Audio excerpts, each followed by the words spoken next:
Ibad pada bagian Bismillahirrahmanirrahim. Sayati zamanun ala ummati yafirruna minal ulama wal fuqaha fayabtalihimullah bisalasi baliyatin ulaha yarfa'ullah al barakata min kasbihim wasaniyatu yusallitullah ta'ala alaihim sultanan dhalima wasalisatu yahrujuna minad dunya bi ghairi imanin. Kemarin kita sudah membahas bagian yang pertama dan yang kedua.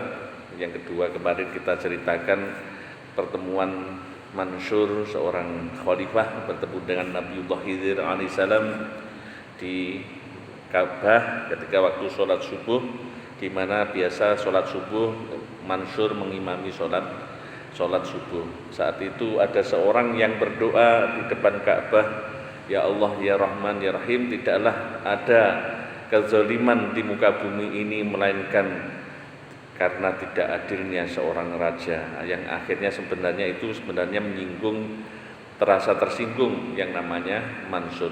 Setelah itu dia memanggil kepada pengawalnya. Ini di dalam Ihya Ulumuddin, nanti bisa dicari di juz 2 bab amar ma'ruf nahi mungkar kepada para penguasa. Setelah itu namanya Mansur, Khalifah Mansur memanggil pengawalnya untuk memanggil orang yang berdoa tersebut. Setelah itu dipanggil, ketika akhirnya berhadap-hadapan yang namanya Mansur tadi, Khalifah mengatakan, engkau istilahnya menghina diriku dengan doamu tadi. Akhirnya seorang Abdus Shalih tersebut lalu mengatakan, tidakkah engkau bisa memperhatikan bagaimana dirimu ketika ada orang-orang yang datang kepadamu, orang-orang yang kecil, engkau melapisi kerajaanmu dengan para pengawal-pengawal yang banyak sehingga mereka tidak bisa mengadukan masalahnya kepadamu. Kalaulah mereka bisa mengadukan, jika mereka itu dalam rangka untuk mengadukan perihal mereka malah disiksa oleh para pengawalmu. Akhirnya, bukankah seorang raja yang di Cina saja ia sangat berbelas kasih? Wahai Mansur, seorang itu, dia Nabi Khidir itu mengatakan, aku telah berkeliling ke dunia dan aku mendapati di negeri Cina itu ada seorang raja yang dia memberikan pengumuman kepada para rakyatnya, siapapun rakyatku yang merasa terdolimi, pakailah pakaian yang berwarna merah, karena diriku sudah telinga pendengaranku sudah berkurang karena sudah sangat sepuhnya, tapi mataku masih awas. Siapapun orangnya yang berbaju merah di negeriku, maka akan aku layani. Ini seorang yang tidak muslim, wahai Mansur, yang orang itu, wahai raja. Dia secara seorang muslim, tapi perlakuannya kepada rakyatnya sangat berbelas kasih. Padahal engkau adalah seorang muslim, engkau adalah tetap dalam istilahnya keluarga dari baginda Nabi Muhammad SAW. Tapi bagaimana dirimu kok berlaku demikian? Engkau ciptakan pengawal-pengawal, orang tidak bisa mengadu. Ini salah satu kalau tidak dekat dengan para ulama. Maka kita bisa lihat kalau di pemerintahan dulu, Umar bin Abdul Aziz, pemerintahan yang dekat dengan ulama, pasti mereka itu akan terbimbing. Tapi kalau umpamanya mereka orang-orang itu lari dari para ulama, Allah akan memberikan ujian dengan wa yusallitullah ta'ala alaihim sultanan dhaliman. Nah, ini yakni pemimpin yang dolim. Jadi ini berkaitan dengan orang yang bagaimana mendekat kepada ulama atau tidak. Yang ketiga, kita memasuki bab yang ketiga. Yang ketiga daripada dawuh Kanjeng Nabi Muhammad SAW akibat orang yang jauh dari para ulama. Disebutkan bahwasannya wasalisatu yahrujuna minad dunya bi ghairi imanin. Mereka keluar dari dunia ini tanpa iman. Berapa banyak orang yang lari dari ulama itu dikhawatirkan adalah su'ul khotimah. Karena apa? Hati itu kalau selama 40 hari tidak mendapatkan nasihat, tidak bertemu dengan ulama, itu akan menjadi keras. Mulai kemarin kita sampaikan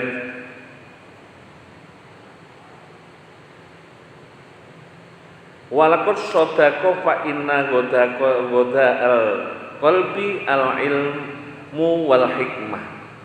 Telah benar bahwasannya makanannya hati itu adalah ilmu dan hikmah.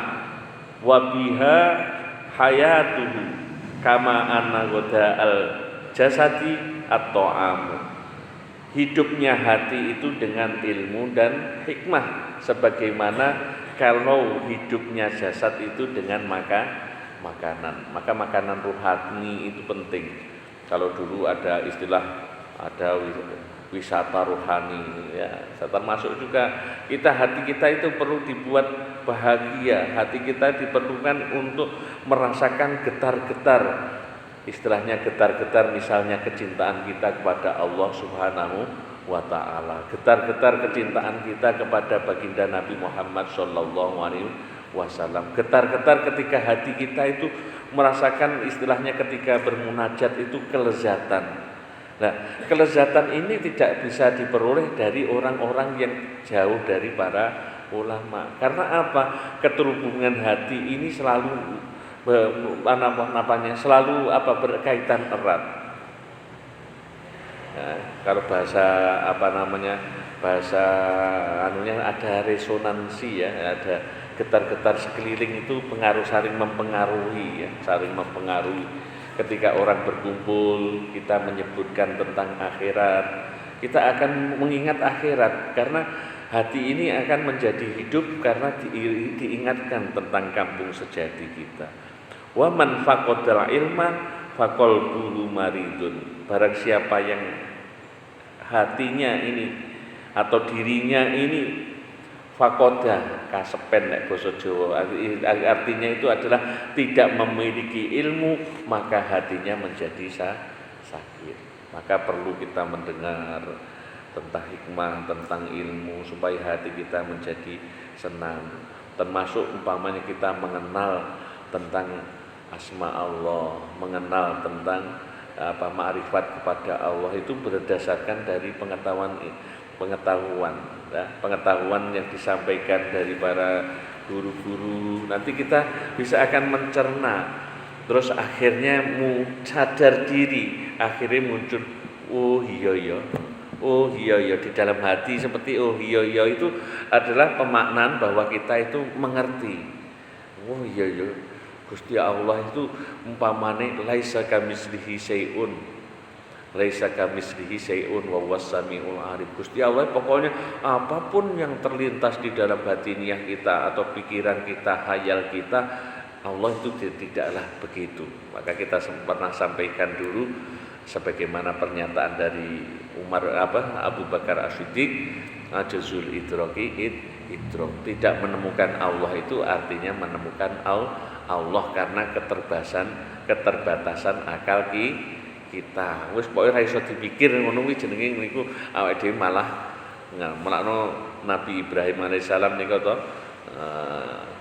ngendikane bahwa fatiros samawati wal ardi hanifan wa ma ana minal musyrikin.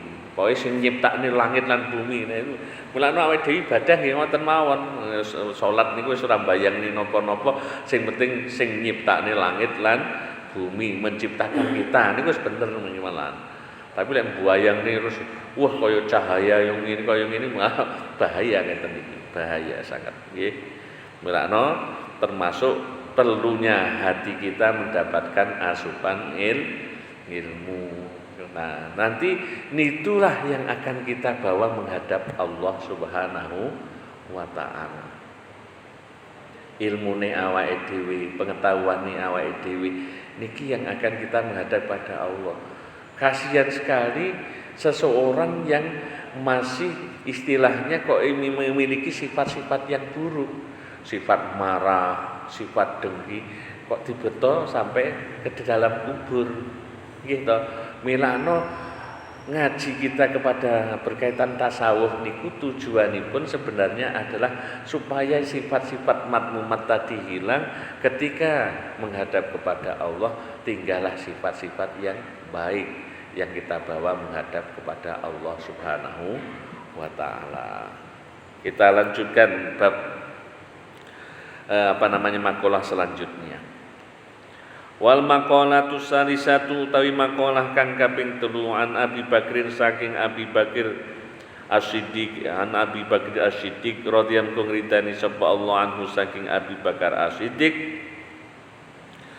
man utawi sapane wong iku takhala mlebu sapa man al-kubra ing kubur bila zatin kelawan tanpa sangu ai minal amali tegese saking amal as-sholihi kang bagus fakaan nama rokiba mongko kaya-kaya apa jenenge nunggang utawa berlabuh sapa wong al-bahra ing segara bila safinatin kelawan tanpa prau ai fayagriku mongko tenggelem sapa wong gorkon kelawan tenggelem tenanan la kholasa ora ana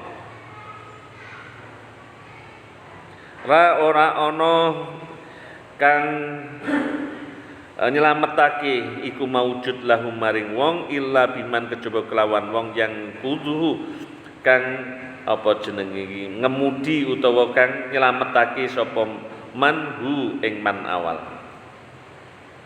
Dados niki dawuhe Abu Bakar. Dadi Kanjeng Nabi pun kala wingi pun dawuh-dawuh ngeten iki Nasaihul Nibat niku nambahi iki dawuhe Sayyidina Abi Bakar. Ben awake dhewe sosokan yo ngerti gur apa ngendikane Kanjeng Nabi lek namine pengendikane para sahabat niku naminipun termasuk asar. Napa Pak? Asarus sahabah niku dadi pengucape riwayat-riwayat dari para sahabat itu namanya asar. Jadi suatu ketika sahabat Abu Bakar menghentikan barang siapa yang masuk ke dalam kubur kok enggak bawa apapun tanpa membawa bekal, maksudnya bekal yang amal soleh, maka seolah-olah dia mengarungi lautan tanpa perahu. Pesakne sangat nggih. Istilahnya bisa bayang nih neng perahu napa neng lautan tanpa perahu dia hanya mengelangi ambane kaya ngono. Tapi kalau perahunya itu besar, perahunya itu sudah ada fasilitas, tentu akan sampai kepada tujuan. Nah, perahu niku tergantung daripada tiang-tiange menika. Maksudnya termasuk juga kalau kita memiliki sanad guru niku sanad-sanad guru kita yang soleh, di atasnya soleh sampai kepada Rasulullah Shallallahu Alaihi Wasallam niku tetap aman. Makanya ini disebutkan juga di dalam niku kitab niki bagaimana keadaan orang-orang yang berada di dalam kubur, kesedihan mereka ketika mereka mengalami kebingungan, terbangun sudah mereka di dalam ruangan yang sempit, ruangan yang sangat menakutkan, gelap, dengan membawa niku amalnya. Makanya ada ungkapan ketika orang yang meninggal niku beratnya dari rasa sakitnya ini disebutkan dalam salah satu kitab saya bacakan. Ama wallahi law istata'u la ajabu bi syai'in yu'jizu anfasis saqalan. Sekiranya demi Allah, sekiranya mereka itu mampu menjawab orang-orang yang berada di dalam kubur yang meninggal itu, tentulah mereka akan ketika mereka tak mampu untuk menjawab dengan penggambarannya, lisan pun tak akan mampu menggambarkan tentang pedihnya orang yang sedang menerima setelah sakaratul maut, setelah dia apalagi dimasukkan di dalam kubur niku. Amma wallahi la wistata'u la ajabu bi syai'in yu'jizu an fasbihi saqalan min sakaratil maut wa mu'alajatil a'wan. Bagaimana sakitnya tubuhnya ketika menghadap kepada Allah Subhanahu wa taala. Wa nazhuruhi minal jasadi, keluarnya roh dari jasad, asaddu min salasimiati dorbin bisyaifi, itu lebih berat daripada 300 kali pukulan pedang, 300 kali. Wa ta'natin bisinan, dan dari hunjaman tombak. Pedihnya orang-orang yang ini disebutkan dalam salah satu kitab, ini menyebutkan bagaimana pedihnya. Wa a'dhamu min hadza, dan yang lebih berat daripada itu adalah wa min hadza kullihi su'alul malakaini anir rabbil majid. Yang terberat dari itu sakit itu adalah ketika nanti ada pertanyaan dari dua malaikat. Enek malaikat niku yang pertama bertanya tentang apa? Anir Rabbil Majid, tentang Allah Subhanahu wa taala. Man rabbuka, pertanyaan niku. Ora sing wong ana pemalih ora tau krungu nggih. Ngaji ora tau krungu man rabbuka ngoten niku harus apik jawab pripun ngoten. Nggih. Sing wis ngaji mawon-mawon wis tasih khawatir karena gedene coba niku balak niku. Wan nabiyil mab'usi fi akhir zaman. Pertanyaan loro mawon niki wis wong kathah sing mboten saged jawab. Man rabbuka. Sing kedua, man nabiyuka. Nabi yang diutus di akhir zaman. Milakno kalau umpamanya tidak pernah awake dhewe ngaji, tidak pernah kita mendengarkan ngeten niki nggih guru umum tok mawon nggih bahaya. Tapi minimal kita sudah pernah mengaji, mesti kita kalimat itu akan muncul, kita tetap akan. Dan itu tergantung dari amal solih atau tidaknya orang. Oke. Yang ditanyakan oleh malaikat dua hal ini. Fa in ajabahu ala tahqiqi wa tasdiq. Jika orang-orang itu yang ahlul kubur itu menjawab dengan sebenar-benarnya jawaban, faqala lahu fataha malaikat loro wau fataha lahu baban min abwabil jinan. Maka kedua malaikat yang bertanya tadi membukakan bagi orang tersebut satu pintu dari pintu-pintu surga. Kalau dituduhne wis iso jawab pangeran password bener. Mulakno nika kula sudah sampaikan di awal-awal, man qala la ilaha illallah dakhalal jannah. Orang yang membaca la ilaha illallah mlebu swarga. Maksudnya napa la ilaha illallah nggih bener. Ketika ngucap la ilaha illallah wis ora enek mikir sing liyane. Kados siyam nika lho, poso. Melakno karo poso niku sing posone wong sing paling dhuwur niku lek di istilahnya nanti dikiaskan dengan yang ini orang yang mengucap kalimat la ilaha illallah. Posone kan wonten posone awam, poso khawas, khawas baru yang paling tinggi khawasul khawas, puasanya orang umum itu yang menghindari dari istilahnya makan minum dan sesuatu yang membatalkannya. Yang naik lagi puasanya orang khusus, yakni puasanya orang yang mampu dia menjaga matanya juga puasa, telinganya juga puasa, bibirnya juga puasa, anggota badan seluruhnya dia berpuasa. Ini adalah puasanya orang yang khusus. Naik lagi orang yang khususnya khusus, khawasul khawas. Khususnya apa? Orang yang puasa ya tadi puasanya umum dia lewati, dia tidak melanggar sedikit pun. Puasanya orang khusus pun dia melakukan. Dalam artian apa? Dia juga berpuasa mata dan lain sebagainya. Yang ketiga yang paling tinggi apa? Hatinya tidak sedikit pun memikirkan selain Allah Subhanahu wa ta'ala. Itu puasanya orang yang khususnya khusus. Maka Kalau orang yang puasanya khusus-khusus, layak baginya makna qaulihi idza futiha fi lailatul qadar. Niku dia mendapatkan Lailatul Qadar, orang puasanya puasanya yang khususnya khusus. Begitu juga orang yang mengucapkan kalimat la ilaha illallah. Kalimat ini apakah benar-benar keluar dari lisannya ini saja, atau lisan juga mengucapkan benar ini, hatinya membenarkan, dan seluruh anggotanya digunakan dalam ketaatan. Tidak ada selain Allah, maka dakhalal jannah. Ketika mengucapkan la ilaha illallah, kok dia tidak terpikir, orang mikir piye yo keadaan anak sesuk, piye yo mikir sesuk utangi ataupun apa, sudah tidak ada yang dipikirkan.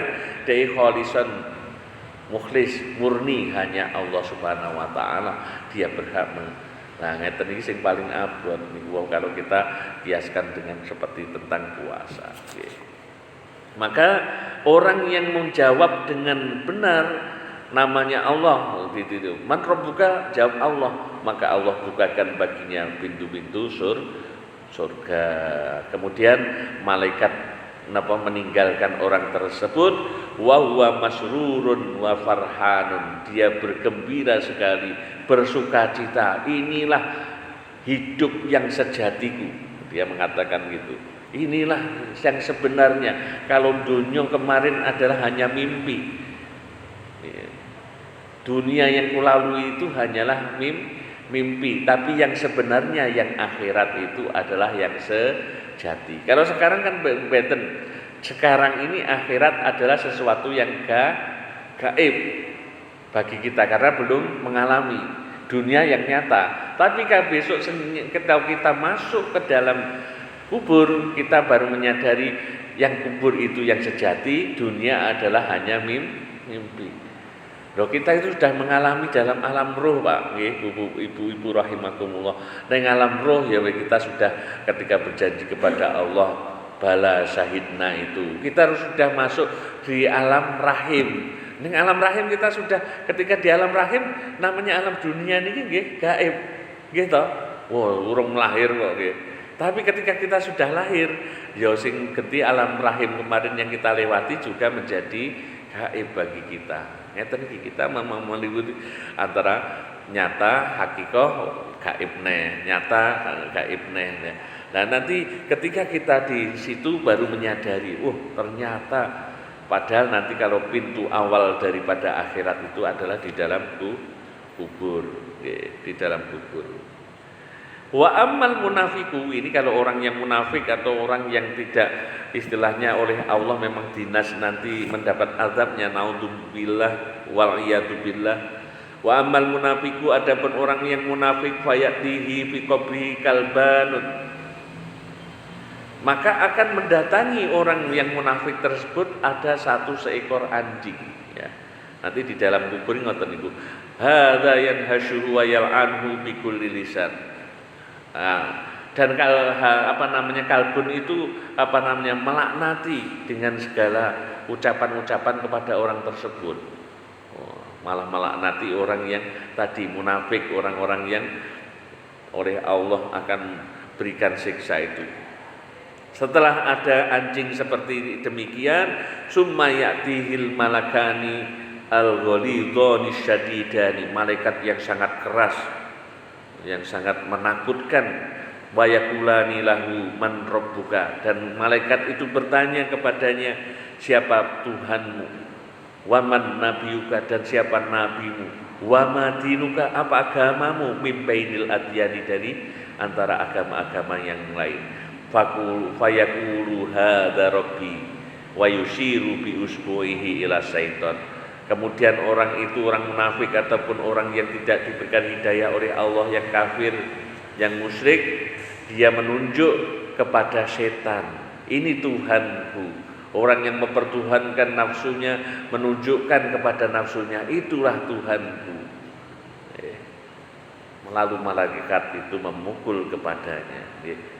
Naudzubillah summa naudzubillah. Maka kita ini kedah mempersiapkan saestu kita dengan dengan ilmu, dengan amal, dengan mencari keridhaan Allah niku Kita nanti ngeten iki, kita sudah diberikan gambaran oleh Nabi Muhammad SAW.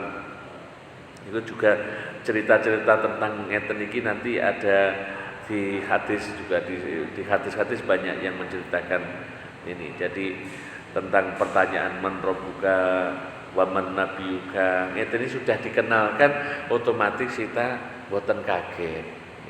Kalau kita ora ngerti apa-apa, ora tau taklim, ora tau ngaji, wis pokoke ya guru karepe dhewe, ya guru senenge dhewe, nggih niku sesuk kaget.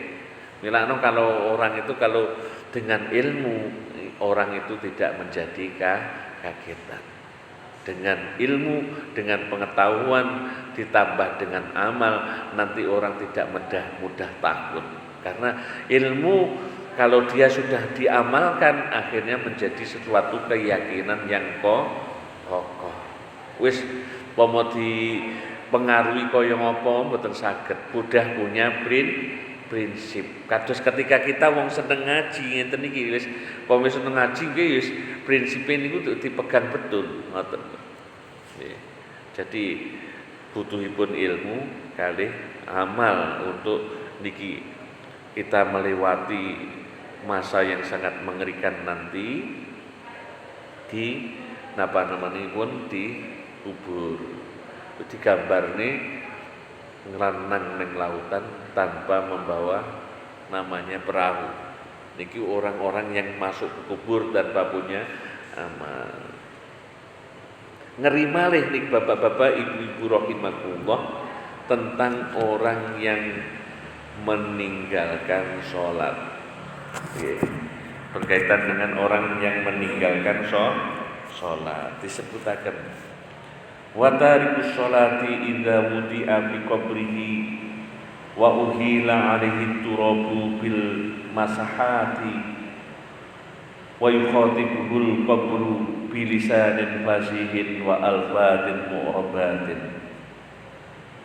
Orang-orang yang meninggalkan sholat nanti karena awwalu ma yuhasabu yaumal qiyamah as-shalah idza saluhat saluha sa'iru amali wa idza fasadat sa'iru amali au kama qala.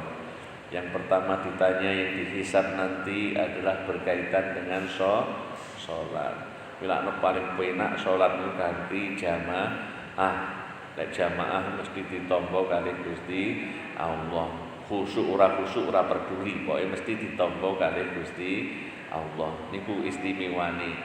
Saya pernah ceritakan kan putranipun Kiai Ahmad Siddiq Jember, putri niku ning sinten nika. Dia suatu saat di kamar sholat sendirian. Terus Kiai Ahmad Siddiq waktu itu melewati putrinya lagi sholat itu. Beliau ngendikan gitu kok, cik wani ini lah ngadep Gusti Allah dhewean. Kok berani menghadap Gusti Allah dengan sendirian. Salat sendiri niku lho. Niku Mbah Mas Siddiq ngendikan ngoten niku. Akhire putrine niku setelah itu salat jamaah terus mboten wantun salat piyambakan. Lek dhewean niku ya ora ditampa, lek ora ditampa kan wis buyar to. Lek sarengan jamaah kados jenengan niki kan remen jamaah ngaten iki. Wis ta ora khusyuk ya ora apa-apa, bacaane lengkap ora lengkap wis manut imam nggih tetep ditampa sempurna.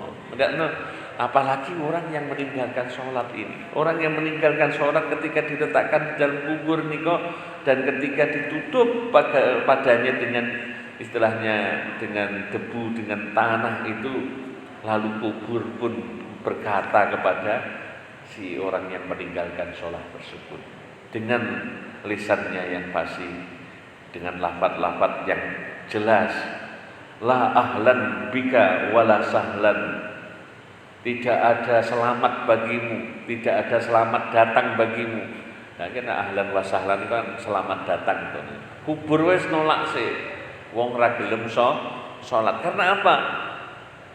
Ya man doyya'a fid dunya huququ rabbil makhluqat. Wahai orang yang menyia-nyiakan hak-haknya Tuhan yang menciptakan makhluk ketika berada di dunia. Ya. Bumi pun langsung, kubur pun menjawab, mengatakan itu. La ahlan wa la ahlan bika wala sahlan, tidak ada selamat bagimu, tidak ada selamat datang bagimu wahai orang yang menyia-nyiakan hak-haknya Tuhan yang telah menciptakan segenap makhluk.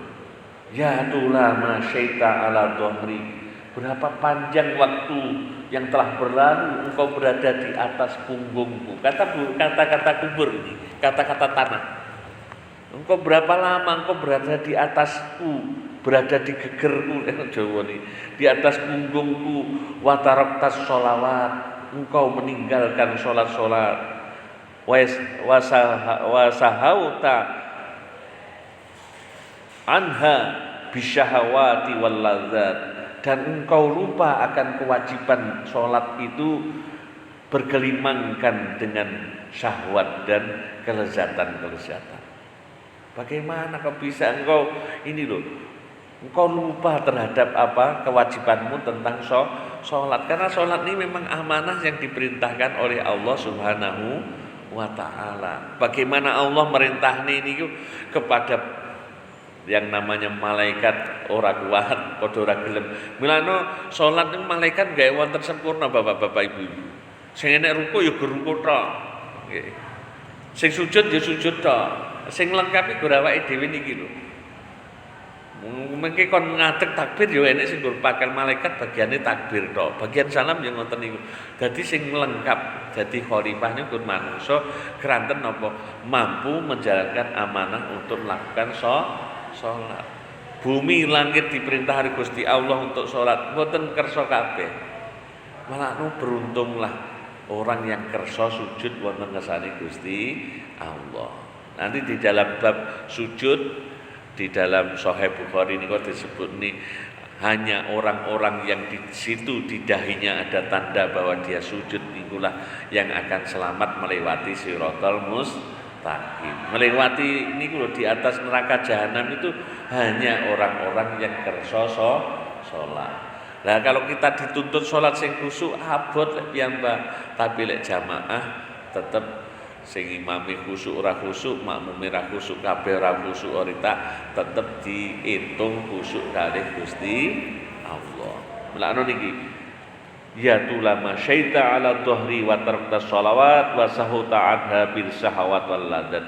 Al yauma tamduru minni azaban, hari ini kata-kata dari kubur, engkau melihat azab dariku, la tutikuhul jibalur rasiyat, di mana gunung-gunung yang kokoh pun tak akan mampu menahan daripada azab tersebut.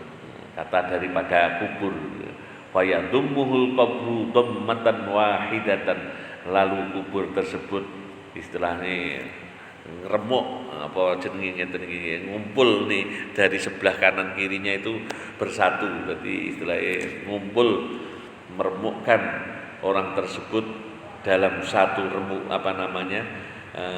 kumpulan dalam satu diremuk nih sing pisan patasiru atnahu muhtarifan, maka bercerai-berai semua yang namanya bersemua balung-balung seluruh dari tubuhnya itu semuanya hancur berantakan.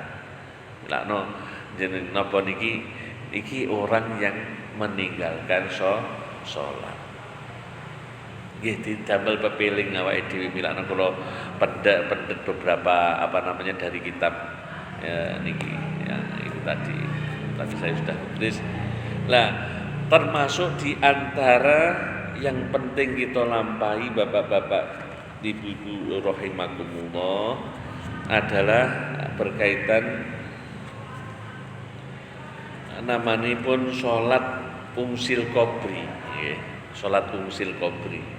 Iki saya ambil dari kitab Faidatun wa min sholatin nafli sholatur rakaataini lil umsi bil qabri. Termasuk di antara salat sunnah ya 2 rakaat yang dikerjakan biasanya niku ba'da maghrib niku saged, namanya adalah salat umsil qabri. Tujuannya tinggi gawe antenge mayit sing ada di dalam kubur.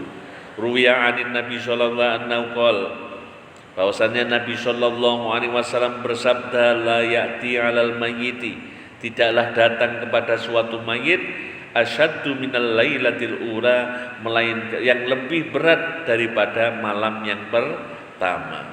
Farhamu bisadaqah, maka belasilah mayit tersebut dengan sedekah.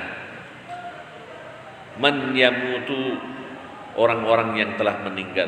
Faman lam yajid, kok mau bersedekah tidak punya apa-apa dari keluarga miskin. Kita kalau melihat kata-kata sedekah ini kan Kanjeng Nabi makanya mengatakan walikuli tasbihatin sodaqah, walikuli tahmidatin sodaqah. Kalimat subhanallah, alhamdulillah, wala ilaha illallah itu termasuk sedekah. Karena apa?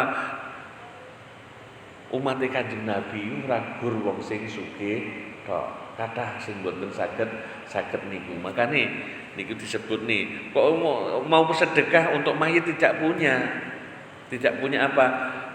Lam yajid fal yusolli rakaataini, hendaklah dia sholat dua rakaat. Yaqra'u fihima, dia membaca dalam 2 rakaat tersebut, ai fi kulli rakaatin minhuma, dalam setiap rakaatnya, Fatihatal Kitabi, membaca surat Al-Fatihah, marrotan, sebanyak sekali, wa ayatal kursi marrotan, dia membaca setelah Fatihah baca ayat kursi sekali, wal hakumut takasur, dan al hakumut takasur sekali, wa qul huwallahu ahad asyra marotin, dan qul huwallahu ahad asyra marotin sebanyak 10 kali. Jadi sholat unsil qabri itu pokoknya niat sholat unsil qabri mayite sapa jenenge, misalipun ngoten niku enek si fulan Saki apa sajiman apa misalnya jenenge si fulan, kok awake dhewe beliau ninggal, wong niku ninggal terus disolati niki. Niki disolati setelah Fatihah membaca ayat kursi sekali, al-hakumut takasur sekali, terus qul huwallahu ahad sebanyak 10 kali. Rakaat 2 yang demikian sama. Kemudian wayaqulu ba'da salam, kemudian dia mengucap setelah salam ini, orang yang menjalankan ini, Allahumma inni sholaitu hadhi sholata, ya Allah aku telah menunaikan sholat ini, wa ta'lam ma urid, dan engkau mengetahui apa yang aku hendaki. Allahumma ba'as sawabaha ila qabri fulan bin fulan, ya Allah utuskanlah atau berikanlah pahala dari sholat ini kepada kuburnya fulan bin fulan. Maka dijawab fayab asullah, maka Allah akan mengutus min saatihi, saat itu juga kepada kuburnya orang yang didoakan tersebut, alfa malakin, 1000 malaikat. Ada 1000 malaikat yang mendatangi kubur orang tersebut, makuli malakin, di mana setiap satu malaikat nurun wa hadiyatun, membawa cahaya dan hadiah. 1000 malaikat. Tadi setiap malaikatnya membawa cahaya dan membawa hadiah. Cahaya otomatis di dalam kubur menjadi terang, gelapnya hilang. Itu hari pertama ketika orang berada di dalam kubur. Akhirnya apa hadiah itu? Yuk nisunahu ilaihi yauma yunfakhu fisur. Hal itu akan terjadi membuat dia tenang sampai ditiupkannya sangkakala. Berkat orang yang mau mensolatkan sholat unsil qabri. Gurunya lah, saudaranya, kalau ada yang meninggal langsung disolatkan, sholli sunata unsil qabri, jenenge sapa? Sunnatal lillahi ta'ala. Lewat sunah ngeten niku ora usah mustaqbilal qiblat nggih. Nggih, mugi-mugi wonten manfaatipun. Hadanallahu yakum. Assalamualaikum warahmatullahi wabarakatuh.